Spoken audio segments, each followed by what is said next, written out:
mainland was a broken instrument, its melody of forced compliance shattered by the cacophony of the puppet master's strings. Falky's regime, now a husk, consumed by its own paranoia, was bleeding out. From the serene, almost surgical quiet of the bunker beneath the altar, I watched the final, agonizing throes of a dictator losing his grip. His subliminal tones now a mere whisper of static against the rising tide of public confusion and fear.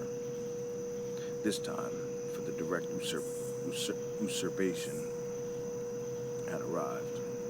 The time for the direct usurpation had arrived. The stage was set for the usurper's crown. Falky, once the unyielding symbol of absolute control, had retreated into the deepest, most secure levels of his central administration complex. His final act of desperation was a televised address, meant to quell the burgeoning chaos, but which only served as a public breakdown. His face, gaunt and etched with terror, flickered across the corrupted screens.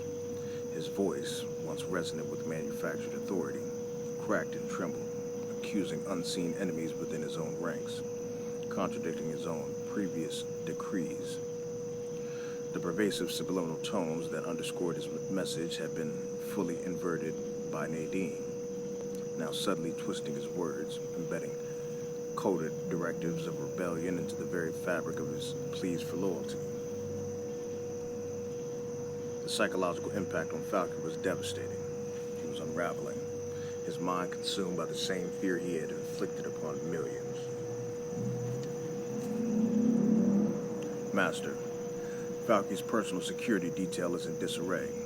Key units have abandoned posts due to fabricated defection orders injected into their comms. Remaining loyalists are clashing with internal security elements, Nadine reported, her avatar projecting the crumbling defense grid around Falky's last stronghold. The window for direct intervention is optimal. This was the moment. My ascension was not to be a public declaration, but a silent, chilling seizure of power. The mainland needed a new king, but not one who ruled from a gilded cage, but from the shadows, commanding the very currents of chaos. My immediate objective was to neutralize Falky, absorb the remaining operational capabilities of his regime, and finally, to secure whatever was left of Project Chimera. My elite units, led by Vargo, moved with surgical precision through the underbelly of the capital, utilizing the labyrinthine underground abandoned rail systems as their arteries. They bypassed the chaotic surface patrols, the street-level anarchy caused by the failing subliminal tones and the public's awakened confusion. Their target, Falky's personal chambers, not to kill, but to capture. He would serve a greater purpose.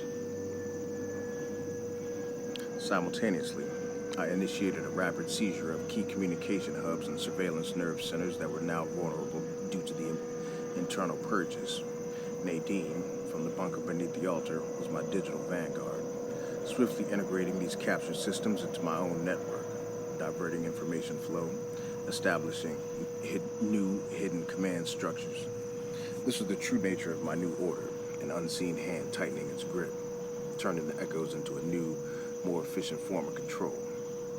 Nadine, secure Project Chimera's auxiliary research facilities. Their primary digital hubs are crippled, but they may attempt a final, desperate purge of their physical data, or even a self-destruct protocol, I commanded.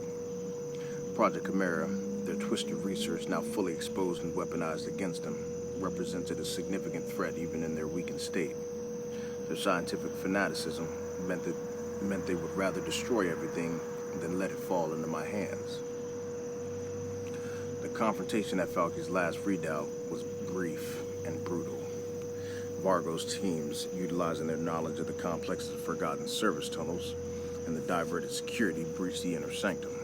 The remaining loyalists, caught between their escalating paranoia and the phantom attacks, offered little resistance. Falky, found trembling in his command chair, was subdued swiftly.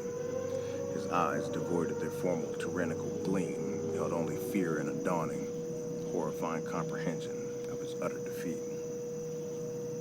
He was escorted out through the hidden passages, a shadow of his former self, destined for a new, meticulously orchestrated oblivion. The fall of Falke sent a seismic shockwave across the mainland. The public reaction was a volatile mix of bewildered joy, stunned silence, and outright pandemonium. The sudden void of power, the abrupt cessation of the constant, oppressive subliminal tones left a psychological vacuum. Some celebrated in the streets, others huddled in terror, accustomed to only absolute control. It was precisely the kind of raw, unfiltered chaos that I, the architect, thrived upon. Consolidation of power began immediately.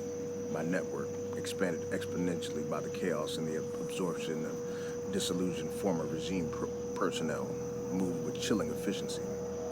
Key infrastructure, power grids, water purification plants, public transport hubs were brought under my covert influence.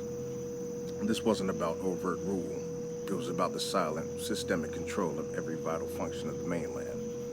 The underground abandoned rail systems now served not just for illicit cargo, but as command arteries, ferrying my elite teams and crucial resources to swiftly stabilize and exert my hidden authority over strategic locations. Nadine's expanded role was paramount. From the bunker beneath the altar, she became the central nervous system of my new hidden empire. She integrated captured surveillance systems, rerouted communication lines, and began projecting a new, subtle layer of influence across the mainland. Her work ensured that while the populace believed themselves free from Falke, they were in fact merely transitioning into a new, more sophisticated form of subjugation, unseen and utterly absolute. The remnants of Project Chimera were swiftly contained. My teams, guided by Nadine's real-time intel, secured their auxiliary facilities before any self-destruct protocols could be fully activated. The remaining scientists, a pathetic collection of terrified brilliance, were captured. Their vast libraries of research, their experimental data, all of it was now mine. Their obsessive pursuit of Nadine, the very source of their downfall, had only succeeded in enriching my own arsenal of control. My internal state was one of profound, cold satisfaction. The grand design, conceived in the depths of doodle and meticulously executed through years of shadow play and manipulation, had come to fruition. Falke was gone, his empire crumbled, and in its place, I, the king, sat on the hidden throne. The bunker beneath the altar was no longer merely a sanctuary. It was the strategic heart of my ascendancy, the place from which I, the Lord of Solitude, would now truly reign. The mainland was mine. The fentanyl shipments to the islands would continue, now unimpeded. Their flow, a testament to my ultimate dominion. This was not the end of the struggle, but merely the beginning of an era, shaped by my will, ruled by my unseen hand. A tale from the underworld that had just begun to truly unfold. The crown was seized, its weight, though invisible, absolute.